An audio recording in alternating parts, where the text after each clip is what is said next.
We know that this is not going to pass. Why?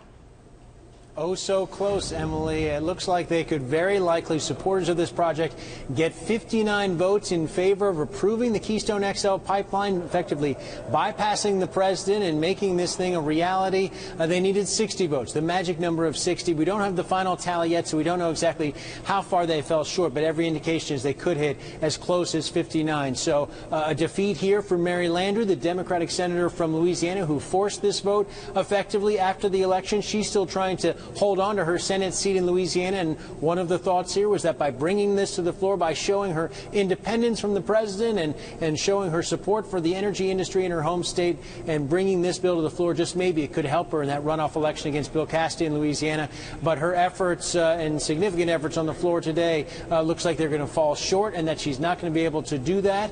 And this project, which has been on the drawing board now for 6 years, remains in a sort of limbo here in Washington, with the president saying he's going to wait for the environmental review that's happening at the State Department for litigation in the state of Nebraska to run its course before he makes the ultimate decision, along with Secretary of State John Kerry, whether or not this project is indeed in the nation's interest. It could still move forward, but at this point, it's still in limbo.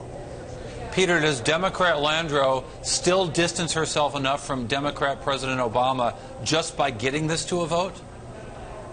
I think that was the approach all along. It was going to be a heavy lift, and there was even the possibility, of course, that had this been successful, that the president would have vetoed this legislation and she would have been back to square one. But the goal here for Mary Landrieu politically was to make this fuss, if you will, to make this case on the floor, show her independence. And the indications we get, Corey, from talking to folks in Louisiana is that certainly it hasn't hurt Mary Landrieu in her runoff election, but this is not going to be enough, I've heard a lot of analysts say, to push her over the top. She's trailing in that race against Bill Cassidy, and again, this may help as she's pulled out some squeakers in the past, but maybe not enough to do it in this race. December 6th is that election.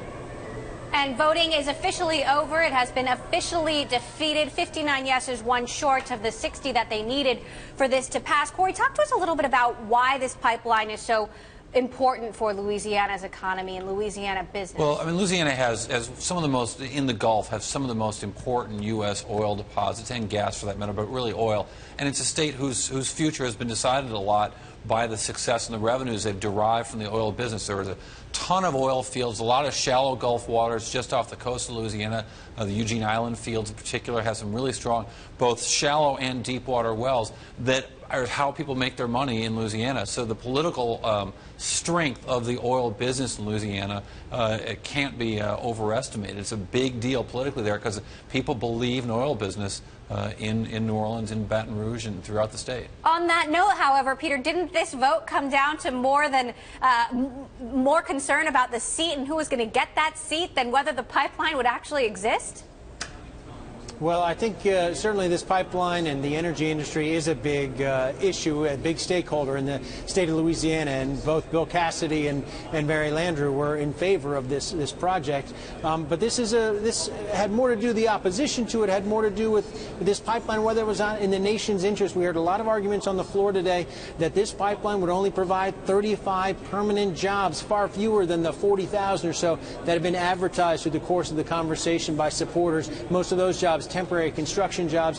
And the other argument you heard from Barbara Boxer of California and other opponents is that this oil would effectively come from the oil sands of Canada, Western Canada, down through the United States to the Louisiana Gulf Coast to Texas, be refined there, and then move elsewhere, other parts of the world. This was not oil, by and large, that was going to remain in the United States. They made the case as a result of that. It was not in the nation's interest. Again, the majority voted in favor of this project, moving on with it, but those opponents held their ground with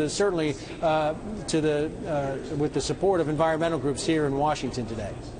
And a lot of this, the lack of efficacy of the oil sands to produce the oil in a clean way, to get it out of the ground cleanly. So much fossil fuels had to be burned just to get that oil up, and then to distribute it and put that into use. Tom Steyer, pretty much right across the street from us, former chairman of Farallon Capital, really leading a nationwide political battle against the Keystone XL pipeline, saying that the ultimate damage to our society could be enormous and last for hundreds of years, and that this is the most important thing to fight as a business to protect the world from climate change. That this pipeline, to encourage the oil sands, could really damage the world irreparably. Peter, where do we go from here?